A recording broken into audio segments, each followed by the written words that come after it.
বাবা ছিলেন দেশের রাষ্ট্রপতি আর শীর্ষ রাজনৈতিক সংগঠনের প্রতিষ্ঠাতা এবং মা প্রধানমন্ত্রী। তারপরও রাজনীতির মাঠ নয়, পরিচয়টা তৈরি হয়েছিল ক্রিকেটের মাঠে। খেলাই ছিল আগ্রহের জায়গা, ক্রিকেটারদের কাছে ছিলেন আপনজন। বর্তমান প্রধানমন্ত্রী তারেক রহমানের ছোট ভাই বাংলাদেশ ক্রিকেটের অন্যতম সফল সেই সংগঠক মরহুম আরাফাত রহমান কোকো, আজ যার ৫৭তম জন্মদিন। সমকর্মী আর তখনকার ক্রিকেটদের স্মৃতিতে কেমন ছিলেন কোকো, দেশের ক্রিকেটে কী অবদান তার, সেসব নিয়ে আতিকুল ইসলাম শাকিলের রিপোর্ট। ক্যামেরায় ছিলেন হুমায়ুন কবির। উত্তরাধিকার সূত্রে রাজনৈতিক পরিচয় থাকলেও কোকো বেছে নিয়েছিলেন অন্য এক জগৎ, ক্রিকেট। খেলাধুলার প্রতিই ছিল তার বেশি আগ্রহ। ক্রিকেট আঙ্গনে কোনো রাজনৈতিক পরিচয় নয়, বরং পরিচিত হতে চেয়েছেন একজন সংগঠক হিসেবে। সাদাসিধে একজন মানুষ ছিলেন। আমরা মনে করি আমি অ্যাজ এ প্লেয়ার হিসেবে কে কী মনে করে জানি না, বাট অ্যাজ এ প্লেয়ার হিসেবে মনে করি একদম সাদাসিধে মানুষ ছিল। আমরা যেরকম নর্মাল ছিলাম, উনি একদম নর্মাল মানুষ ছিলেন। উনি কখনোই বুঝতে দিতেন না যে উনি একজন প্রধানমন্ত্রীর ছেলে ছিলেন। যখন ফোন দিতাম, হয়তো বিজি থাকলে ফোন দিতেন, ধরতেন না, বাট পরে কল ব্যাক করতেন। কী সমস্যা, মানে আমাদের প্লেয়ারদের যতটুকু সাপোর্ট ওনার দরকার ওনার তরফ থেকে, উনি আসলে ওনার হসপিটালিটি ছিল এক্সেলেন্ট। কাছের মানুষের স্মৃতিতে কোকো ক্ষমতার দূরত্বের মানুষ নন, বরং ছিলেন খুবই সহজ সরল ও ডাউন টু আর্থ একজন মানুষ। সে সময় জাতীয় দলের অধিনায়ক রাজেন সালের কাছে ছিলেন ক্রিকেটারদের বড় ভাইয়ের মতো, আর ক্রিকেটারদের আত্মবিশ্বাস যোগানোতেও কোকো ছিলেন অনন্য। অধিনায়ক হওয়ার আগে রাজেন সালে নিজেই যখন ছিলেন কিছুটা দ্বিধায়, তখন কোকোর কয়েকটি কথাই তাকে দিয়েছিল সাহস।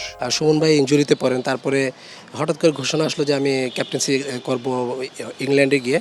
তখন কোকো ভাইয়ের সাথে কথা হইতেছিল যে কোকো ভাই আমি পারবো কিনা, আপনারা যে আমাকে দিচ্ছেন এখন।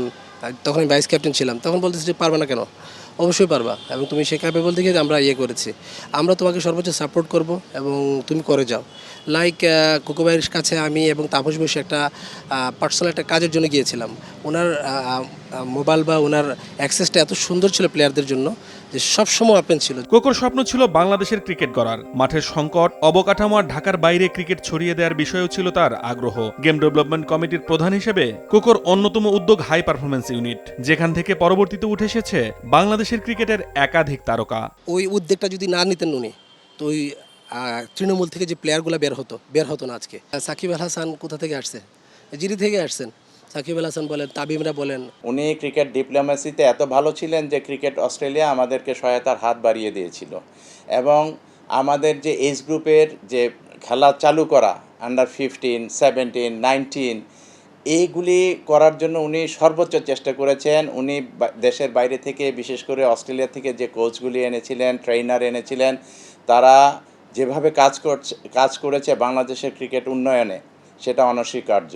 এটার প্রতিফলন আপনারা দেখেছেন 2015, 16, 17, 18 পর্যন্ত এটার প্রতিফলন দেখেছেন। এছাড়া কাজের প্রতি তার নিবেদন ছিল শতভাগ। সে সময় বিসিবিতে তার সাথে কাজ করেছেন বর্তমান পরিচালক রফিকুল ইসলাম বাবু। তার স্মৃতিচারণে উঠে আসে কোকোর ডেডিকেশন লেভেলের কথা। যে কোনো সমস্যায় উনি সহযোগিতার হাত বাড়িয়ে দিতেন। আমরা একবার, আমার যতটুকু মনে পড়ে, ঢাকা স্টেডিয়ামে পরের দিন আন্তর্জাতিক একটি খেলা ছিল, সাউথ আফ্রিকা আর ইন্ডিয়া খুব সম্ভবত। তো ওই খেলায় একটু সমস্যা হয়েছিল, রাত তখন 1:30, 2টা বাজে। তো আমি ফোনে জানালাম, উনি এত সিনসিয়ার ছিলেন যে রাত 2টার সময় উনি একা ড্রাইভ করে ঢাকা স্টেডিয়ামে চলে এসেছিল এবং সমস্যার সমাধান করে দিয়েছিল। এই ধরনের হাজারো এক্সাম্পল আছে। কিছু মানুষ চলে যান, রেখে যান তাদের কাজের গল্প।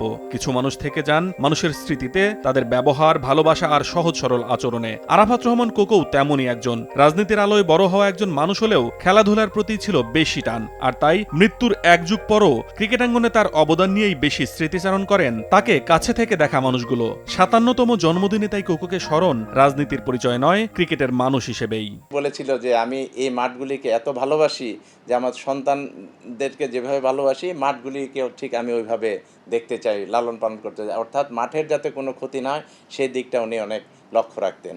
আতিকুল ইসলাম শাকিল, RTV, ঢাকা।